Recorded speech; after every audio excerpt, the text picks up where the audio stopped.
बेहतर फील आएगा। तो पहला सिचुएशन, पहला एग्जांपल, मान ले आप एक बड़ा सा ब्लॉक को, मान ले एक बड़ा सा बॉक्स को आप धकेल रहे हैं, लेकिन ये बॉक्स मूव नहीं कर रहा है। पर ऐसा तो होना नहीं चाहिए। अगर आप सर्टेन अमाउंट ऑफ फोर्स इसमें अप्लाई कर रहे हैं, कुछ भी फोर्स हो, तो इसका जो भी मास है, मान ले इसका मास m है, तो इसमें तो एक एक्सेलरेशन क्रिएट होना चाहिए। According to Newton second law, that acceleration is equal to force divided by mass. लेकिन ये मूव नहीं कर रहा है, इसमें एक्सेलरेशन 0 हो जा रहा है। ऐसा क्यों? फोर्स एग्जिस्ट कर रहा है, फोर्स डिवाइडेड बाय मास जो है वो एक्सेलरेशन होना चाहिए, लेकिन ऐसा नहीं हो रहा। अब अगर आप दूसरे एग्जांपल को कंसीडर करें, तो यहां एक आदमी स्की कर रहा है। मान ले एक हॉरिजॉन्टल सरफेस है ये, आप इसे फील करने का कोशिश करें, आप सोचे कि आप स्की कर रहे हैं। मान ले एक बिल्कुल हॉरिजॉन्टल सरफेस है, इंक्लाइंड सरफेस नहीं है, ये हॉरिजॉन्टल सरफेस है, और आपको एक certain amount of initial speed, that mean आपके दोस्त ने आपको धकेल दिया, उससे क्या हुआ, आपको एक इनिशियल स्पीड मिल गया। अब उस स्पीड से आप आगे बढ़ने लगे, लेकिन धीरे धीरे आपका स्पीड जो है ये स्पीड कम होते जाएगा, और एक वक्त आएगा कुछ दूर बाद जाके आप रुक जाएंगे। ऐसा क्यों हो रहा? हमें पता है न्यूटन के फर्स्ट लॉ से कि एक बॉडी स्ट्रेट लाइन में कांस्टेंट वेलोसिटी से मूव करता है जब तक कि उसमें बाहर से कोई फोर्स अप्लाई न किया जाए। हाँ बिल्कुल, यहां पर एरियल ड्रैग हो रहा है, एयर आपको रेजिस्ट कर रहा है, लेकिन वो कितना ज्यादा होगा? वो बहुत ज्यादा नहीं है। दैट मीन कुछ और भी यहां पर एक्ट कर रहा है जो कि आपके मोशन को रेजिस्ट कर रहा है, या फिर कहे आपके मोशन को रोक रहा है। अब तीसरे एग्जांपल को कंसीडर करें। मान ले कि एक व्हील है, एक चक्का है जो कि घूम रहा है। आपने इसे रोल करवाया और रोल करवा के छोड़ दिया, हॉरिजॉन्टल सरफेस में छोड़ दिया। आप देखेंगे कि इसका स्पीड धीरे धीरे घटते जाएगा। ऐसा क्यों हो रहा? हाँ, भले ही एरियल ड्रैग है, लेकिन कुछ और भी मुद्दे हैं जो यहां पर काम कर रहे हैं। तो इसका स्पीड क्यों कम हो रहा है? जरूर बाहर से कोई ना कोई फोर्स इस पे एक्ट हो रहा है। तो इन तीनों केसेस में जो फोर्स एक्ट हो रहा है उसी को हम कहते हैं फ्रिक्शन। फ्रिक्शन एक्ट होता है दो सरफेसेस के बाउंड्री में। जो दो सरफेसेस कांटेक्ट में होते हैं उन दोनों के बाउंड्री में, या फिर कहे उनका जो रीजन ऑफ कांटेक्ट है वहां पर एक्ट करता है। तो पहला एग्जाम्पल जो था, इसमें ये जो था रुका हुआ था, रेस्ट में था। ये कौन? ये ऑब्जेक्ट, और इसमें फ्रिक्शन एक्ट हो रहा था। तो इस तरह के फ्रिक्शन को हम कहते हैं स्टैटिक फ्रिक्शन। Static friction. अब दूसरे एग्जाम्पल में ये स्लाइड कर रहा था। तो इस तरह के फ्रिक्शन को जो एक्ट हो रहा है यहां पर, इसे हम कहते हैं स्लाइडिंग फ्रिक्शन। इसका और एक नाम है, स्लाइडिंग फ्रिक्शन की जगह आप काइनेटिक फ्रिक्शन भी कह सकते हैं। सो स्लाइडिंग या काइनेटिक फ्रिक्शन। तीसरे एग्जाम्पल में ये जो है, ये व्हील ये रोल कर रहा था। तो इस तरह के फ्रिक्शन को हम कहते हैं रोलिंग फ्रिक्शन। Rolling friction. अब ये एक्ट कहां पर कर रहा है? जैसे कि हमने बात किया, ये दो सरफेसेस के जो रीजन ऑफ कांटेक्ट होता है वहां पर एक्ट करता है। तो यहां पर ये मान ले कि ये जो सरफेस है, ये नीचे वाला सरफेस है, तो ये जो एक्ट करेगा, ये फ्रिक्शनल फोर्स, ये इस रीजन में एक्ट करेगा। ये जो बड़ा सा बॉक्स है जहां पर ये जमीन के साथ कांटेक्ट में है, उस रीजन पे एक्ट करेगा। तो यहां पर आपने जो फोर्स लगाया उसे कैंसिल कर रहा है फ्रिक्शनल फोर्स। सो यहां पर ये फ्रिक्शनल फोर्स इस फोर्स को, आपके लगाया हुआ फोर्स को कैंसिल कर दे रहा।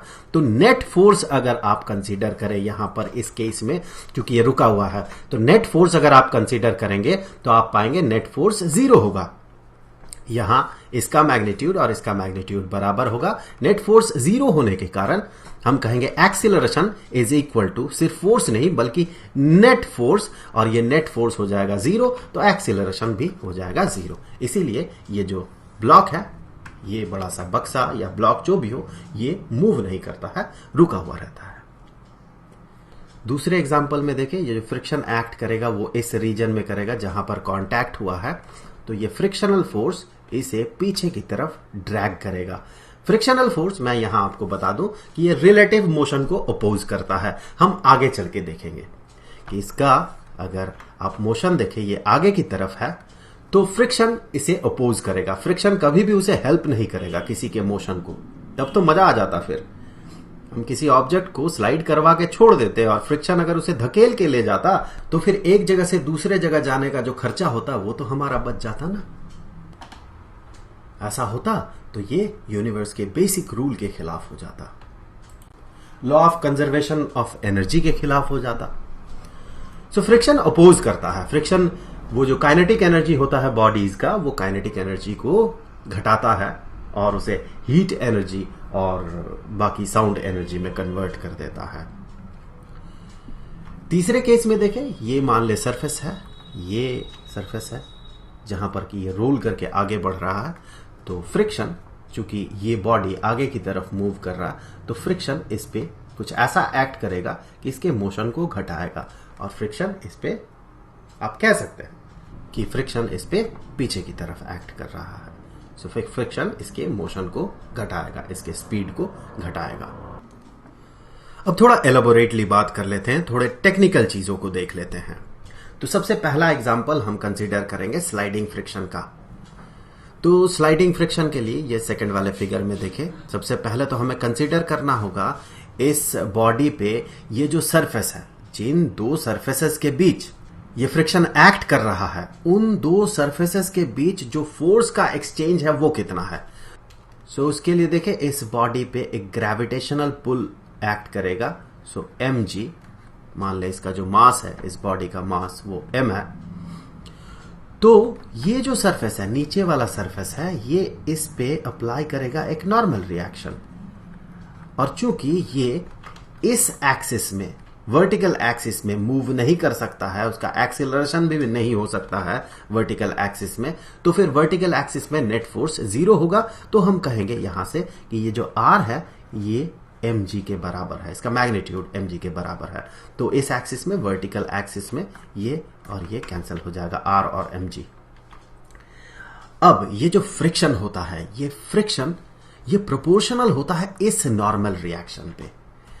ये नॉर्मल रिएक्शन है क्या? ये बॉडी कुछ फोर्स इस पे एक्ट कर रहा है और ये उतना ही फोर्स वापस इस बॉडी को रिटर्न में दे रहा है। तो ये फोर्स का एक्सचेंज हो रहा उन दो बॉडीज में, जिन दो बॉडीज के सरफेस के बीच का जो फ्रिक्शन है उसे हम कंसीडर कर रहे हैं। तो यहां पर अगर ये बॉडी इस डायरेक्शन में मूव कर रहा है, तो फिर फ्रिक्शन जो यहां पर एक्ट करेगा, ऑब्वियस सी बात है, ये पीछे की तरफ एक्ट करेगा। सो ये बॉडी मूव कर रहा आगे की तरफ, सो इस बॉडी को फ्रिक्शन पीछे की तरफ खींचेगा। सो फ्रिक्शनल फोर्स यहां पर मान ले Fs, ये पीछे की तरफ होगा। और ये जो Fs होता है, ये जो स्लाइडिंग फ्रिक्शन जो होता है, ये प्रोपोर्शनल होता है नॉर्मल रिएक्शन पे। तो जब हम इस प्रोपोर्शनलिटी साइन को हटाते हैं, सो हम पाते हैं कि ये बराबर हो जाएगा एक कांस्टेंट, जिसे कि हम कहते हैं कोएफिशिएंट ऑफ स्लाइडिंग फ्रिक्शन। तो ये कांस्टेंट हो गया इनटू ये नॉर्मल रिएक्शन। ये जो कोएफिशिएंट ऑफ स्लाइडिंग फ्रिक्शन है, ये डिपेंड करता है जिन दो सरफेसेस के बीच ये एक्ट कर रहा है। सो ये इसे हम कहते हैं coefficient of sliding friction, coefficient of sliding friction, जो कि डिपेंड करेगा अलग अलग सरफेसेस के नेचर पे। तो आप ये नहीं कह सकते हैं कि किसी भी दो बॉडीज के लिए ये जो कोएफिशिएंट ऑफ स्लाइडिंग फ्रिक्शन है ये सेम है, ऐसा नहीं है। अलग अलग पेयर के लिए इसका वैल्यू अलग अलग होगा। जैसे कि मान ले अगर हम दो सरफेसेस कंसीडर करते हैं, स्टील और स्टील, तो फिर इसका जो कोएफिशिएंट ऑफ स्लाइडिंग फ्रिक्शन होगा ये कुछ होगा लेकिन अगर मान ले हम कॉपर और कॉपर को कंसीडर करते हैं, ये नीचे वाला सरफेस भी कॉपर और जो स्लाइड कर रहा वो भी कॉपर, तो फिर वहां पर जो कोएफिशिएंट ऑफ स्लाइडिंग फ्रिक्शन है उसका वैल्यू अलग होगा। तो ये डिपेंड करता है पेयर ऑफ सरफेसेस पे। सेम लॉजिक एप्लीकेबल होगा यहां भी। अगर ये कुछ फोर्स ग्रेविटेशनल पुल एक्सपीरियंस करे तो उतना ही नॉर्मल रिएक्शन सरफेस इस पे लगाएगा, ये mg के बराबर होगा। और इस केस में हम कहेंगे जो फ्रिक्शनल फोर्स एक्ट कर रहा है, इसे जो पीछे की तरफ खींच रहा है, या फिर कहे इसके मोशन को जो रेजिस्ट कर रहा है, तो इसका मोशन मान ले इस डायरेक्शन में है, ये रोल करके आगे बढ़ रहा है, तो जो फ्रिक्शनल फोर्स होगा वो फ्रिक्शनल फोर्स जो पीछे की तरफ होगा, सो रोलिंग फ्रिक्शन। यहां पर भी आप पाएंगे ये जो फ्रिक्शन होगा, रोलिंग फ्रिक्शन, ये प्रोपोर्शनल होगा नॉर्मल रिएक्शन पे। जब आप इस प्रोपोर्शनलिटी साइन को रिप्लेस करेंगे इक्वालिटी साइन से, तो एक कांस्टेंट ऑफ प्रोपोर्शनलिटी इंट्रोड्यूस करना होगा, जिसे कि हम कहते हैं कोएफिशिएंट ऑफ रोलिंग फ्रिक्शन। सो ये बन गया इक्वेशन, और यहां पर ये है कोएफिशिएंट ऑफ रोलिंग फ्रिक्शन। पिछले केस की तरह यहां भी हम कह सकते हैं कि ये जो फ्रिक्शन है या कोएफिशिएंट ऑफ फ्रिक्शन है, ये अलग अलग पेयर के लिए अलग अलग होता है। अब ये जो स्टैटिक फ्रिक्शन वाला एग्जांपल हम कंसीडर करने वाले हैं, इसमें थोड़ा ज्यादा अटेंशन चाहिए होगा, ये उतना आसान नहीं है। चलिए देखते हैं ऐसा क्यों है। तो यहां भी वही, यहां भी mg एक्ट करेगा नीचे की तरफ, यहां भी एक नॉर्मल रिएक्शन एक्ट करेगा ऊपर की तरफ, और हम कहेंगे नॉर्मल रिएक्शन mg के बराबर होगा, क्योंकि जब तक इस वर्टिकल एक्सिस में एक्सेलरेशन नहीं होगा तब तक r का वैल्यू mg के वैल्यू के बराबर ही होगा। और मान ले कि हम इसे पुश कर रहे हैं, धकेल रहे हैं, इसमें मोशन नहीं होगा, क्योंकि जब तक ये रेस्ट में रहेगा तब तक ही हम उस फ्रिक्शन को स्टैटिक फ्रिक्शन कहेंगे। जैसे ही ये स्लाइड कर जाएगा, वैसे ही जो फ्रिक्शन एक्ट करेगा उसे हम स्लाइडिंग फ्रिक्शन कहेंगे।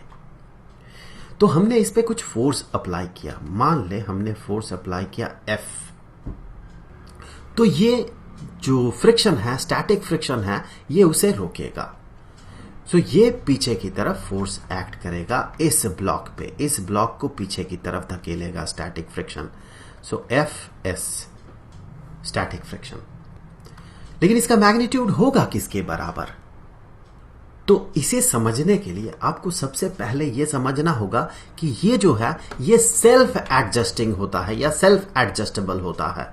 तो ये फ्रिक्शन जो है स्टैटिक फ्रिक्शन, ये सेल्फ एडजस्टेबल है, मतलब इसका वैल्यू घटता बढ़ता है।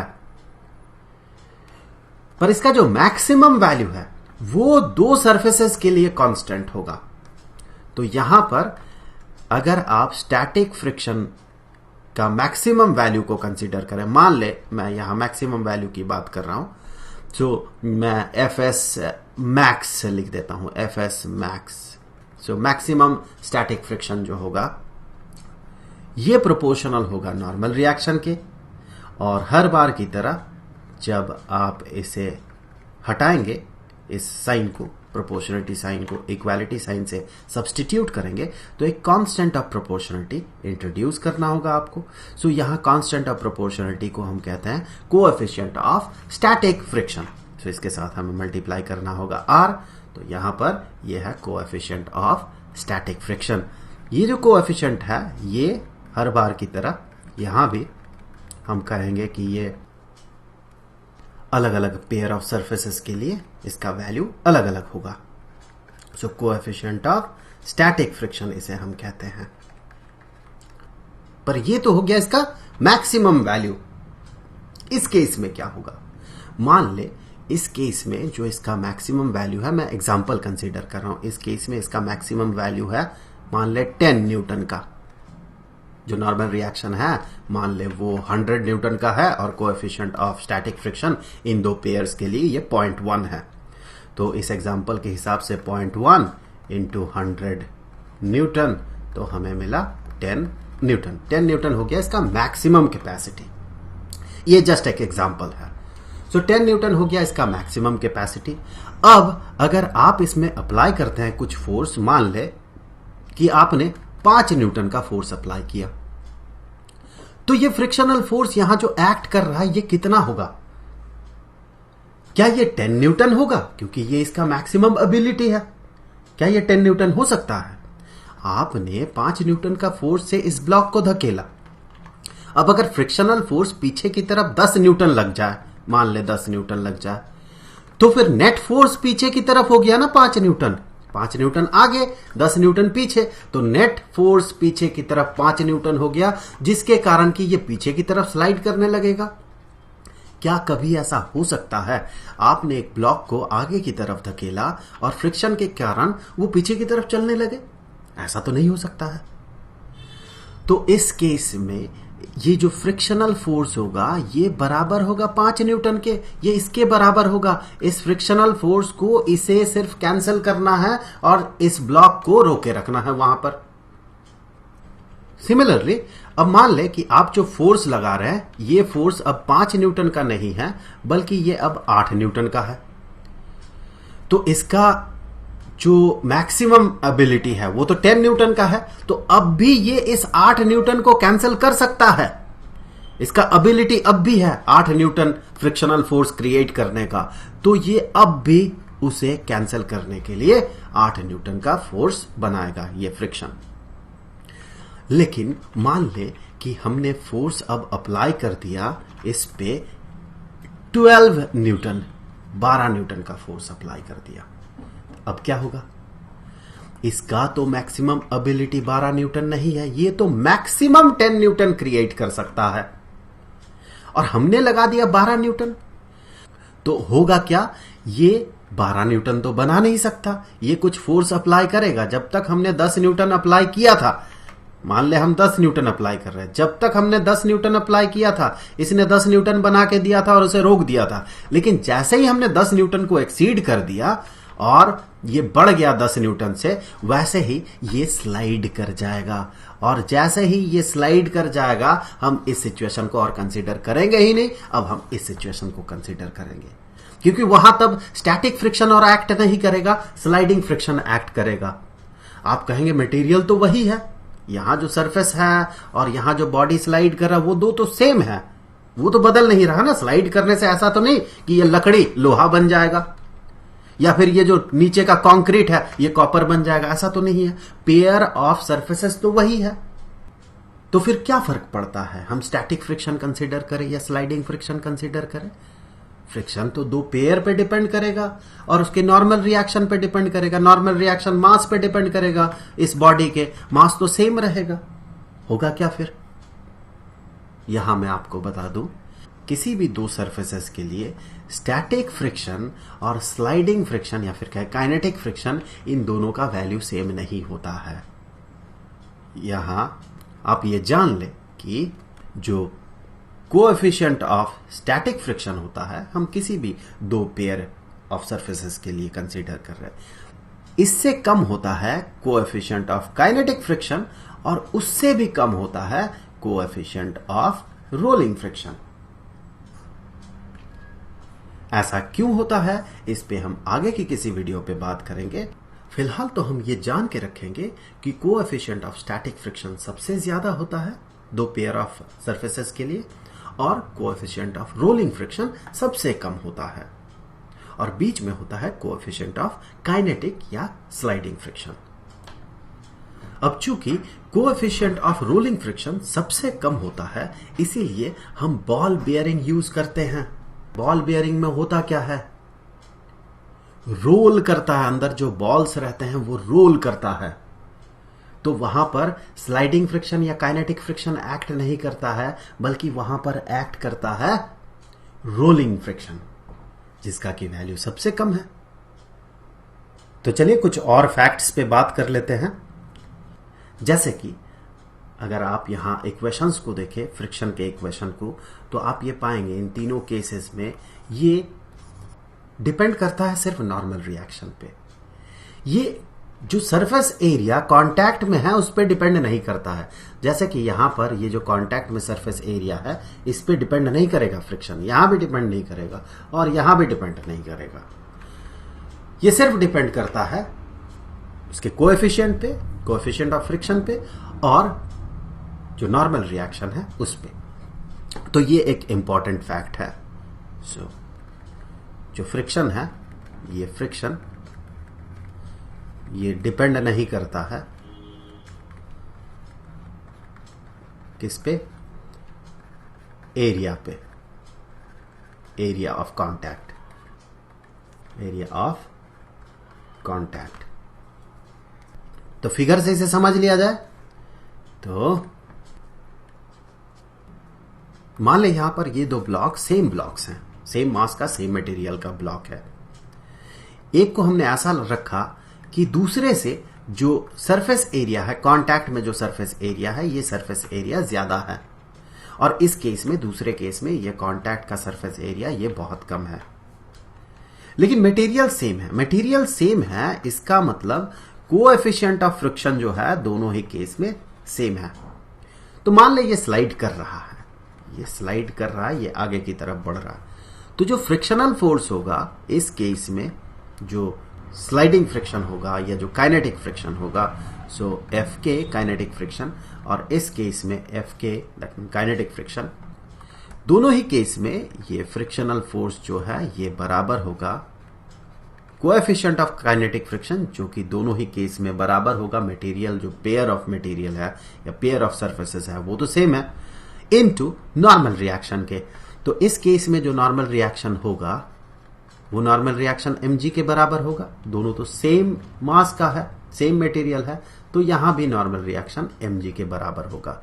सो ये भी बराबर होगा इसके, और इस केस में भी जो काइनेटिक फ्रिक्शन है ये बराबर होगा एग्जैक्टली सेम अमाउंट के। तो ये दोनों बिल्कुल इक्वल होंगे। ये डिपेंड नहीं करता है सरफेस एरिया पे जो कांटेक्ट में है, ये सिर्फ और सिर्फ डिपेंड करता है पेयर ऑफ मीडिया पे और नॉर्मल रिएक्शन पे। अब एक और मुद्दा वो ये कि ये जो फ्रिक्शन है, फ्रिक्शन, इससे पहले हमने इस पे बात किया है, फ्रिक्शन ये रिलेटिव मोशन को अपोज करता है। तो फ्रिक्शन अपोजेज रिलेटिव मोशन। चलिए देख लेते हैं इसका मतलब क्या है, एग्जैक्ट मीनिंग क्या है। मतलब ये कोशिश करता है रिलेटिव मोशन को रिड्यूस करने का। सो फ्रिक्शन हम कह सकते हैं अपोजेस के जगह ट्राइज टू रिड्यूस, ये घटाने का कोशिश करता है किसे, रिलेटिव मोशन को। तो देख लेते हैं फिगर्स के साथ इसे समझने का कोशिश करते हैं। अब यहां पर कंसीडर करें एक ब्लॉक है जो कि नीचे एक फ्लैट सा बेस के ऊपर मूव कर रहा है। तो यहां पर मान लेते हैं कि ये इस डायरेक्शन में मूव कर रहा है एक सर्टेन स्पीड से, तो इस पे जो फ्रिक्शनल फोर्स एक्ट होगा वो तो इसे अपोज करेगा, इसके मोशन को अपोज करेगा। बेहतर होता अगर हम कहते हैं रिलेटिव मोशन को अपोज करेगा। इसका रिलेटिव मोशन, इससे क्या समझेंगे हम, जो दो बॉडीज कांटेक्ट में है और जहां फ्रिक्शन क्रिएट हो रहा है जिन दो बॉडीज के सरफेसेस के बीच में, उन दो बॉडीज के रिलेटिव मोशन को कंसीडर करना है। तो इस केस में ये एक बॉडी, ये दूसरा बॉडी, तो यहां पर इसका relative motion with respect to नीचे वाला जो सरफेस है वो, तो फिर हम कह सकते हैं ये इस डायरेक्शन में मूव कर रहा है रिलेटिवली, इसके रिलेटिवली ये दाहिनी ओर मूव कर रहा है। तो इस पे जो फोर्स एक्ट होगा, फ्रिक्शनल फोर्स, ये उसे अपोज करेगा, या फिर कहें ये रिड्यूस करने का कोशिश करेगा। ये इस डायरेक्शन में जा रहा, ये तो रुका हुआ है, तो फ्रिक्शनल फोर्स इसे आगे जाने से रोकेगा, कोशिश करेगा रिलेटिव मोशन जो है वो कम हो। तो यहां फ्रिक्शनल फोर्स मान ले एफ के। लेकिन क्या ये ऑब्जेक्ट इस पे कोई भी फोर्स अप्लाई नहीं करेगा, कोई भी फ्रिक्शनल फोर्स अप्लाई नहीं करेगा? बेहतर समझ में आएगा अगर यहां पर आप चक्का लगा दे, व्हील्स लगा दे।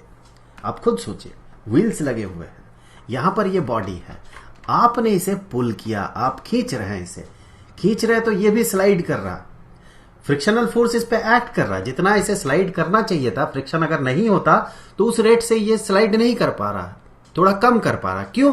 क्योंकि फ्रिक्शन है।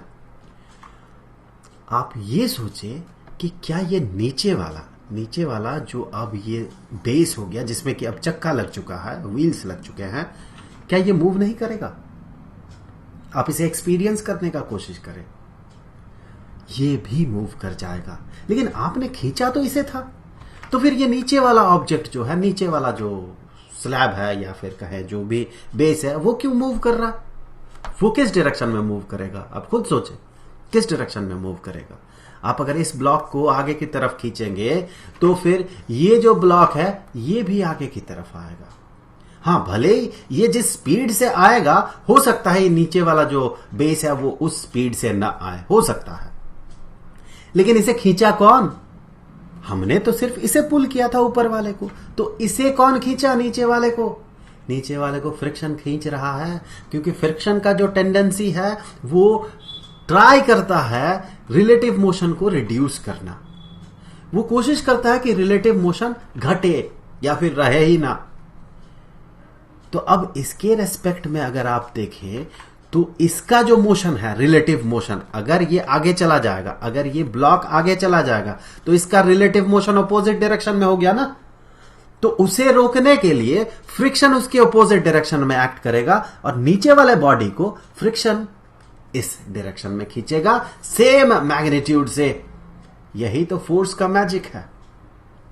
फोर्स हमेशा पेयर में लगता है, तो ये फ्रिक्शनल फोर्स जो है ये भी पेयर में लगेगा। सो ये F के, ये अगर इस बॉडी को बाईं ओर खींचेगा तो सेम अमाउंट का या सेम मैग्नीट्यूड का फोर्स इस नीचे वाले बॉडी को उसके ठीक अपोजिट डायरेक्शन में खींचेगा। तो बस इस वीडियो में इतना ही। मिलेंगे आपसे अगले वीडियो में फ्रिक्शन के ही किसी नए कॉन्सेप्ट के साथ। तो तब तक खुश रहें, आबाद रहें और मस्ती के साथ सीखें। Good bye.